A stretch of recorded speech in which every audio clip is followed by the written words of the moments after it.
როგორ შევინარჩუნოთ ფეხების ჯანმრთელობა ორსულობის დროს? ფეხების ჯანმრთელობის შესანარჩუნებლად ორსულობისთვის მზადების პერიოდში აუცილებელია ქვედა კიდურების ვენების ულტრაბგერითი დოპლეროგრაფია ოზდ ჩაიტაროთ.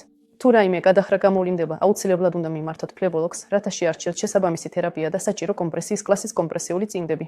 თუ ვსტვის მიხედვით ყველაფერი ნორმაშია, მაშინ დილით საწოლიდან ადგომამდე უნდა გაზომოთ კოჭის, ვარძაყის და წვივის გარშემოწერილობა და ამ ზომებით მიხვიდეთ ორთოპედიულ სალონში.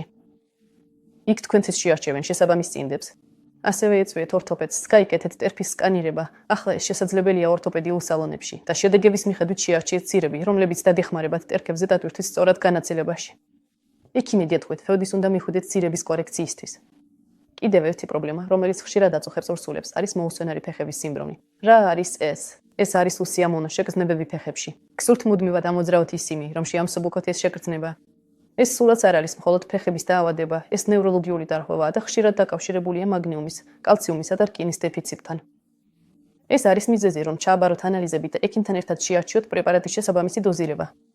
კომპრესიული წინდები, ორთოპედიული ძირები და მიკროელემენტების საკმარისი დონე დაგეხმარებათ, რომ თქვენი ფეხები ჯანმრთელი იყოს.